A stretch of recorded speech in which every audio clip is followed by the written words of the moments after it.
नमस्कार, मैं सच्ची वॉइस चैनल से आज 30 सितंबर बहुत कम समय में पूरे देश की खबरों पर नजर डालते हैं जिन्हें गोदी झूठी बिकी हुई मीडिया आपसे छुपाती है। पता नहीं आप हमसे नाराज तो नहीं है। बहुत से भाई वीडियो को बिना कहे लाइक सब्सक्राइब नहीं करते और ना यही बताते आप कहां से हमारे वीडियो को देख रहे हैं। नजर डालते हैं सबसे पहली और सबसे बड़ी खबर पर। अभी अभी हाईकोर्ट की तरफ से आदेश जारी किए गए हैं।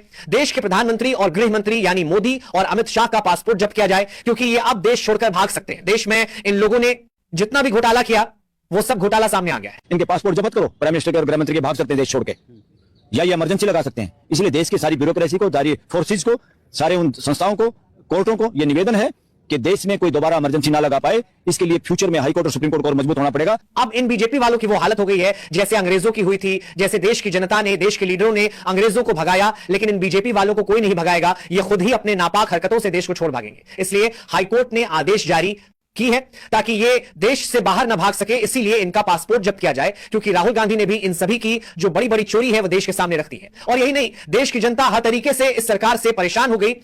नजर डालते हैं अगली सबसे बड़ी खबर पर। हाईकोर्ट ने उत्तर प्रदेश की सरकार पर भी बड़े आदेश जारी करने के लिए कहा है कि अगर उत्तर प्रदेश हमारी बात नहीं मान रही है तो वो अपने बुरे अंजाम के लिए खुद जिम्मेदार रहेंगे। हाईकोर्ट कुछ भी कर सकता है। सुप्रीम कोर्ट ने स्पष्ट कर दिया है कि उत्तर प्रदेश सरकार जब हमारी बात नहीं मान रही है तो वह किसी भी अंजाम को भुगतने के लिए तैयार रहे। इससे पता चलता है सरकार से जानता ही नहीं, देश की सभी संस्थाएं परेशान हो गई हैं। स्कूल से लेकर हाईकोर्ट तक सभी परेशान हैं। सभी संस्थाओं को इस सरकार से इस्तीफा चाहिए। नजर डालते हैं अगली सबसे बड़ी खबर पर। बड़ी शर्म की बात है, इस बीजेपी सरकार को शर्म आनी चाहिए। हमारे भारत देश के तिरंगे को जो हमेशा से आसमान में फहराया जाता है, आज इस तिरंगा को जमीन पर बिछाकर उसके ऊपर भगवा झंडा लहरा रहे हैं। मुझे पता है इन हरकतों को देखकर सभी देशवासियों का खून खौल खिल गया होगा, बस अब बर्दाश्त नहीं हो रही। इस सरकार ने सारी हदें पार कर दी क्योंकि जिस तिरंगे के लिए हर देशवासी बच्चा बच्चा जान देने के लिए तैयार रहता है, आज इस तिरंगे को मौजूदा सरकार कुचलवा रही है। इनकी हरकतों को देखकर अब आसार नजर आ रही है। ये देश के अंदर नेपाल वाली हरकत जनता से करवाएंगे, इनको भगा भगा कर मारेंगे। मुझे पता है इनकी हरकतों को देखकर आपका भी दिमाग खराब हो गया होगा। चलो नजर डालते हैं अगली बड़ी खबर पर। अब हाईकोर्ट ने साफ कह दिया है इनकी हरकतों को देखकर कि अब इलेक्शन होगा सिर्फ पेपर बैलेट से होगा। इन्होंने सभी हथकंडे अपना लिए वोट चोरी करने की, लेकिन यहां से आगे उनके हथकंडे फेल करने हैं और यह सरकार इस देश से लात मारकर भगानी है। आप बिल्कुल लाइव प्रूफ देख सकते हैं। ये एक तरीका हमने आपको दिखाया कैसी प्लानिंग करके चोरी की। ऐसे हजारों तरीके और हैं। इसीलिए किसी भी हालत में, किसी भी कीमत पे इलेक्शन होगा तो सिर्फ पेपर बैलेट से होगा। ये फ्रॉड हम नहीं होने देंगे। ये इलेक्शन कमीशन है जिसने काला शीशा लगाने की साजिश की। नमस्कार, मैं सच्ची वॉइस चैनल से। भारत देश के अंदर जब भी कोई चुनाव आता है तो देश को धर्म के नाम पर बांटना शुरू कर देते हैं। धर्म के नाम पर अनेक अनेक प्रकार के विवाद यह सरकार छिड़वा देता है।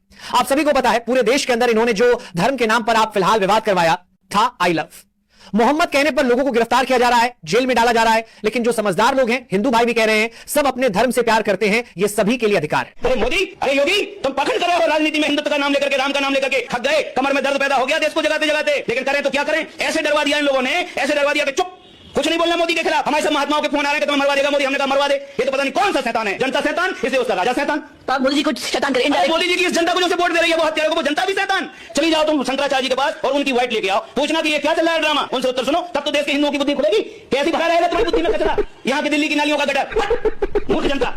अरे सनातनियों, तुम बिक जाते हो शराब की थैली पर। ये सब निकम्मे तुम्हें शराब पिला देते, रुपए बांट देते और इस प्रजातंत्र का, संविधान का पूरा अनादर करते हैं। और तुम राम का नाम ले रहे हो मूर्खों। कोई राम का मंदिर का तुम्हारे सामने अस्तित्व और सम्मान नहीं है। जिस देश में भाजपा का सांसद कह रहा हो वो कह रहा बीफ हम खाते हैं, नॉर्थ ईस्ट का विधायक कह रहा हम बीफ खाते हैं। भाजपा मोदी सरकार खूब गौ माता की हत्या करवा रही है, मांस का व्यापार कर रही है। धन्य भैया बड़े राम भक्तों, धन्य है पाखंडवादियों और हमारी देश की जनता। इसमें किसी की भी रुकावट नहीं होनी चाहिए, किसी के धर्म में। लेकिन सरकार ने इस जनता की पोल पाली है कि इस जनता को धर्म के नाम पर वह छिड़वाया जाए और यह जनता पागल है, तुरंत इधर उधर हो जाते हैं। धर्म के नाम पर यह नहीं सोचती जनता, यह सरकार हमें पागल बना रही है, जनता इसमें मरती है और मजा सरकार लेती है। लेकिन यहां से आगे ऐसा नहीं करना है। नजर डालते हैं अगले सबसे बड़ी खबर पर। नमस्कार, मैं सच्ची वॉइस चैनल से आज 30 सितंबर बहुत कम समय में पूरे देश की खबरों पर नजर डालते हैं जिन्हें गोदी झूठी बिकी हुई मीडिया आपसे छुपाती है। पता नहीं आप हमसे नाराज तो नहीं है। बहुत से भाई वीडियो को बिना कहे लाइक सब्सक्राइब नहीं करते और ना यही बताते आप कहां से हमारे वीडियो को देख रहे हैं। नजर डालते हैं सबसे पहली और सबसे बड़ी खबर पर। अभी अभी हाईकोर्ट की तरफ से आदेश जारी किए गए हैं। देश के प्रधानमंत्री और गृह मंत्री यानी मोदी और अमित शाह का पासपोर्ट जब्त किया जाए क्योंकि ये अब देश छोड़कर, लेकिन इस सरकार ने सोच लिया मुसलमानों का जो भी हक है उससे पर अपना कब्जा करेंगे। लेकिन इस सरकार को यह पता नहीं है कि मुसलमान इतना कमजोर नहीं है। इन्हीं वजह से सरकार ने देश के अंदर नफरत की दुकान खोली है। नजर डालते हैं अगले सबसे बड़ी खबर पर। भाइयों बहनों, अब वक्त आ गया है सच्चाई बोलने का क्योंकि आज देश की हालत इतनी खराब हो चुकी है कि आम आदमी का जीना हराम हो गया है। हर तरफ महंगाई का जहर फैल चुका है। सिलेंडर भरवाने जाओ तो जेब खाली हो जाती है, सब्जी लेने जाओ तो दाम सुनकर दिल बैठ जाता है। स्कूल कॉलेज की फीस इतनी बढ़ गई है कि गरीब बाप अपने बच्चों को पढ़ा भी नहीं पा रहा, और अगर पढ़ा भी देता है तो बेरोजगारी का ऐसा तूफान है कि डिग्री जेब में लिए नौजवान चाय की दुकानों पर बैठे हैं, कोई ऑटो चला रहा है, कोई घर बैठे सड़ रहा है। लेकिन सरकार आंख मूंद कर बैठी है। उनको फर्क सिर्फ अपनी कुर्सी से है, उनको फर्क सिर्फ चुनाव जीतने से।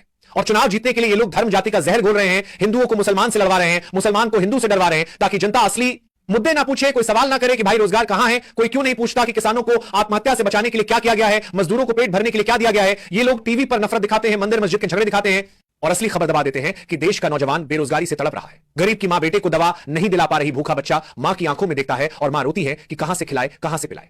लेकिन सत्ता में बैठे लोग हंसते हैं, मजे उड़ाते हैं, अरबों खरबों की गाड़ियों में घूमते हैं, 5 सितारा होटलों में खाते हैं और जनता को लाठियां खिलाते हैं। ये कैसी सरकार है जो अपने ही लोगों के खून पसीने को चूस रही है? ये कैसी सरकार है जो अपने ही भाई बहनों को धर्म के नाम पर मरवा रही है? आज सच्चाई यह है कि देश का हर इंसान परेशान है, चाहे वो किसी भी धर्म का हो। गरीब का दर्द सबका एक जैसा है, भूख सबको लगती है, बेरोजगारी सबको मारती है और महंगाई सबके घरों में आग लगाती है। लेकिन ये सरकार हमारे जख्मों पर नमक छिड़कती है। इनको जनता का दर्द दिखाई नहीं देता क्योंकि इनकी आंखों पर सत्ता का पर्दा चढ़ा है। अब वक्त है कि जनता इनकी आंखें खोले। अब वक्त है कि जनता उठकर कहे कि हम हिंदू मुसलमान में नहीं बंटेंगे, हम बेरोजगारी और महंगाई का हिसाब लेंगे। हम पूछेंगे कि हमारे बच्चों का भविष्य कहां है,